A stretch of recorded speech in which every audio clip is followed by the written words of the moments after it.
जय हिंद दोस्तों। भारत एक धर्मपरायण देश है। यहाँ लोगों के मन में अपने ईश्वर के प्रति बड़ी ही गहरी आस्था है। अपने भगवान के दर्शन के लिए श्रद्धालु हमेशा तत्पर रहते हैं और जिस भी जगह भगवान से जुड़ी होने का साक्ष्य मिलते हैं उसे तीर्थ माना जाता है और भक्त अपने ईश्वर के दर्शन करने जाते हैं तो उसे तीर्थ यात्रा कहा जाता है। इन्हीं तीर्थ स्थलों में से एक धार्मिक यात्रा है गंगा सागर यात्रा, जो पश्चिम बंगाल के 24 परगना जिले में स्थित है। ये स्थान कोलकाता से लगभग 130 किलोमीटर दक्षिणी दिशा में पड़ता है। यहीं गंगा नदी का संगम सागर से होता है। माना जाता है कि ये स्थान वो जगह है जहाँ पर गंगा नदी और बंगाल की खाड़ी का अद्भुत मिलन होता है, जिसे गंगा सागर तीर्थ कहा जाता है। इस स्थान के बारे में कहा जाता है कि सारे तीर्थ बार बार, गंगा सागर एक बार। अगर आप भी इस पवित्र तीर्थ स्थान की यात्रा पर आना चाहते हैं तो इस वीडियो को पूरा जरूर देखें ताकि यात्रा पर जाने से पहले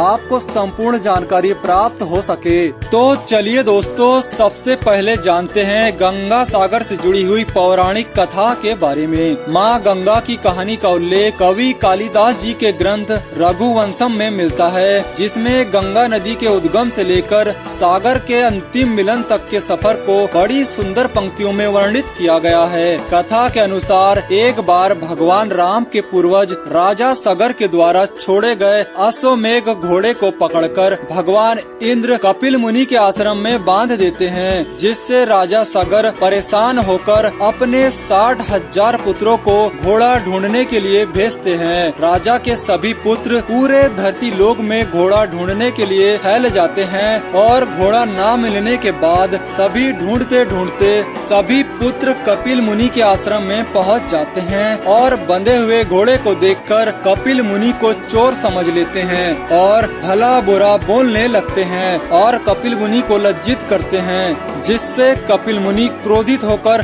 भस्म होने का श्राप दे देते हैं और वो सभी भस्म हो जाते हैं। बहुत दिन बीत जाने के बाद जब राजा सगर के कोई भी पुत्र वापस नहीं लौटते हैं, तब उन्होंने अपने पौत्र अंशुमान को उनकी खोज में भेजते हैं। अंशुमान अपने सभी चाचाओं को खोजते हुए जब ऋषि कपिल मुनि के आश्रम पहुँचते हैं तो उन्हें पता चलता है कि वो सभी अब इस दुनिया से विदा ले चुके हैं और तभी कपिल मुनि अंशुमान को बतलाते हैं, अगर कोई भी राजा सगर का वंशज माँ गंगा को स्वर्ग लोक से धरती लोक में इसी स्थान पर लेकर आएगा, तभी उनके सभी 60,000 पुत्रों को मोक्ष मिलेगी। तभी से अयोध्या में राजा सगर के कई वंशजों ने गंगा जी को धरती में लाने के लिए घोर तपस्या की, लेकिन सभी विफल रहे।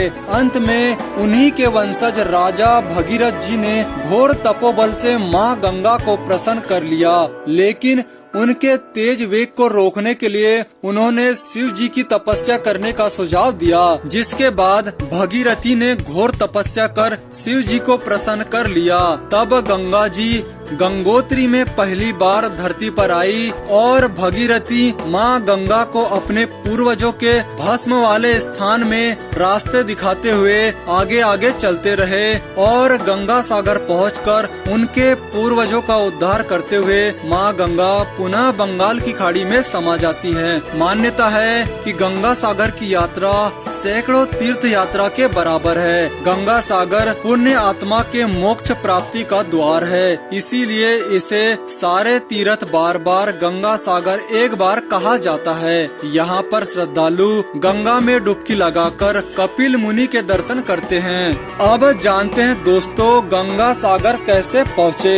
दोस्तों, गंगा सागर की यात्रा के लिए आप चाहे किसी भी साधन से आए, सबसे पहले आना होगा कोलकाता और आगे गंगा सागर तक का सफर जो कि 130 किलोमीटर का है, इसे आप बस तथा पानी के जहाज से पूरा करना होगा। अब जानते हैं कोलकाता से गंगा सागर कैसे जाए। कोलकाता से 90 किलोमीटर का सफर बस के द्वारा नामखाना नामक स्थान तक करना होगा।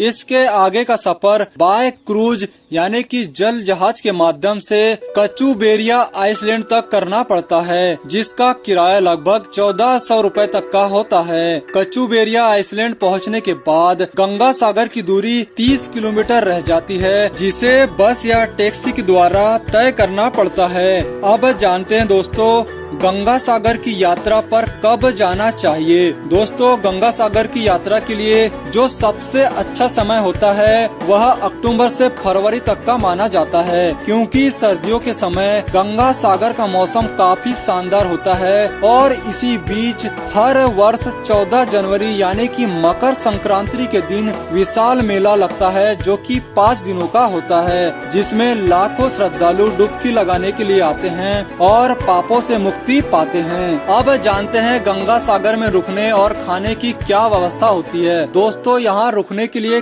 कई सारे होटल हैं, जो आपको लो बजट से लेकर हाई बजट तक मिल जाते हैं। इसके अलावा यहाँ कपिल मुनि मंदिर ट्रस्ट की ओर से वहाँ रहने के लिए एक धर्मशाला है, जहाँ आप काफी कम खर्चे में रुक सकते हैं। और यहाँ भोजन के लिए कई सारे रेस्टोरेंट हैं, जहाँ आपको काफी स्वादिष्ट भोजन मिलता है। अब अंत में जानते हैं गंगा सागर यात्रा का ट्रिप प्लान और खर्चा। दोस्तों गंगा सागर की यात्रा के लिए आप एक दिन का ट्रिप प्लान कर सकते हैं, जिसमें लगभग प्रति व्यक्ति 1500 रुपए तक का खर्चा आ सकता है। लेकिन क्रूज का किराया जोड़े तो ये खर्चा लगभग 3000 रुपए तक का हो सकता है। तो दोस्तों ये थी गंगा सागर यात्रा की कंप्लीट जानकारी। अगर आपको वीडियो अच्छी लगी हो तो वीडियो को लाइक, शेयर और चैनल को सब्सक्राइब भी जरूर करें। धन्यवाद। आपकी यात्रा मंगलमय हो।